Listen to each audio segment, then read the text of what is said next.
There's a rumor making the rounds again, a name being connected to the Philadelphia Phillies that, on the surface, seems to tick a few boxes. The name is Isaac Paredes. The narrative is that he's the right-handed slugger this lineup needs to find another gear. The problem? The entire premise being pushed by some outlets is built on a foundation of sand. Let's get one thing straight right out of the gate, because accuracy matters to this fan base. The reports connecting Paredes to the Phillies are citing him as a member of the Houston Astros. That is fundamentally, factually incorrect. Isaac Paredes has not been an Astro. He is, and has been for several years, a cornerstone of the Tampa Bay Rays. This isn't just a minor detail. It completely changes the calculus of any potential deal, and frankly, it calls into question the validity of the source.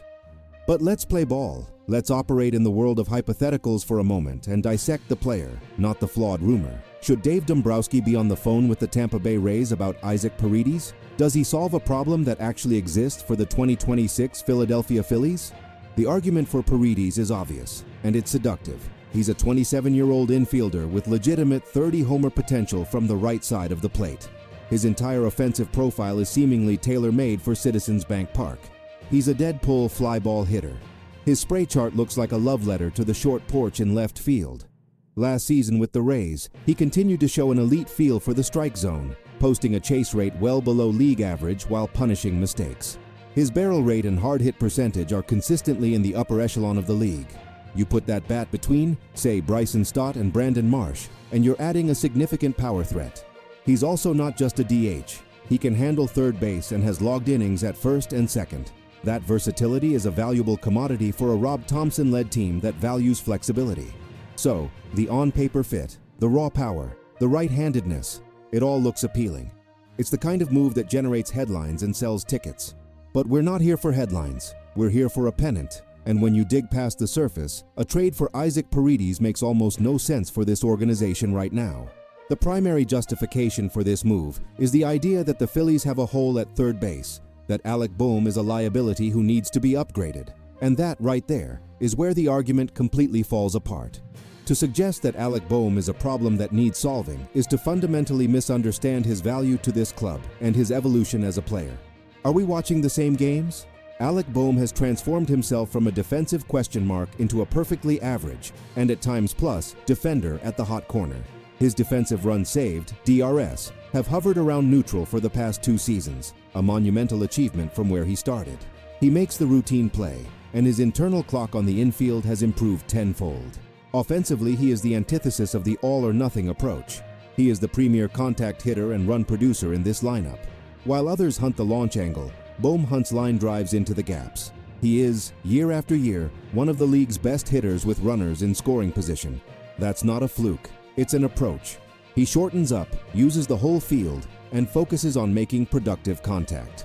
Removing that professional at-bat from the middle of the order in favor of another high strikeout, high homer bat would fundamentally alter the lineup's dynamic, and not necessarily for the better. You need both types of hitters to win in October. Bohm is the connective tissue. Furthermore, you don't just trade a player who is beloved in the clubhouse and has become a folk hero in the city. The "I love this place" moment wasn't just a soundbite, it was the cementing of a bond. Bohm is part of the core. He came up with Stott. He's grown with this group. You don't just jettison that for a marginal, if any, upgrade. Now, let's talk about the cost. This is the part the rumor mills conveniently ignore. We are talking about the Tampa Bay Rays. They do not make bad trades. They extract maximum value. For a player like Paredes, young, controllable through arbitration for 2 more seasons, and a proven power source, the asking price would be astronomical. They wouldn't be asking for second-tier prospects. Their call to Dave Dombrowski would start, and likely end, with 2 names, Aidan Miller and Justin Crawford. They would demand at least one, if not both, of the Phillies' top-tier prospects. Miller, with his advanced bat and power projection, is seen as the third baseman of the future. Crawford, with his 80-grade speed and developing hit tool, has the potential to be a game-changing center fielder. Trading that kind of future for Isaac Paredes, to replace a player in Alec Bohm who is already a productive key member of the major league roster, would be organizational malpractice. It's the kind of short-sighted move that Dombrowski has largely avoided in his tenure here. He's used the farm to acquire pieces like Gregory Soto or Brandon Marsh, filling specific needs, not to create a logjam at a position of strength. Starlin Caba, our top international signee, would also likely be on their wish list. You do not gut the top of your farm system for a luxury, and right now, Paredes would be a luxury. Then there's the financial component, the competitive balance tax. John Middleton has shown he is more than willing to spend, but there are limits and thresholds that have consequences. The Phillies are already well over the CBT line. While Paredes' arbitration salary this year isn't crippling, it's another seven-figure sum added to the league's most expensive payroll. Is that the most efficient use of remaining financial flexibility?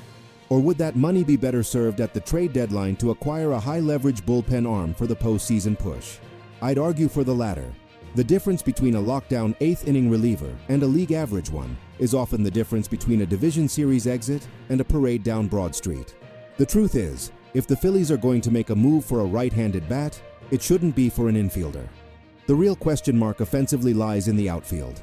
Johan Rojas' glove is elite, but the bat remains a work in progress. Brandon Marsh is a fantastic player, but he still has pronounced platoon splits. A trade for a controllable right-handed hitting outfielder who can platoon with Marsh or provide a more consistent offensive punch than Rojas makes infinitely more sense.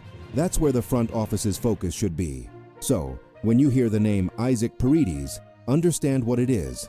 A fun idea on paper that falls apart under the slightest bit of real-world scrutiny. The source of the rumor is flawed, the position isn't a need, the clubhouse dynamic would be disrupted, and the cost in both prospects and payroll would be far too steep for the return.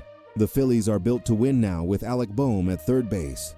The path to a World Series title runs through developing the prospects we have and making smart, targeted additions to the bullpen and outfield, not by subtracting a core piece for a side grade.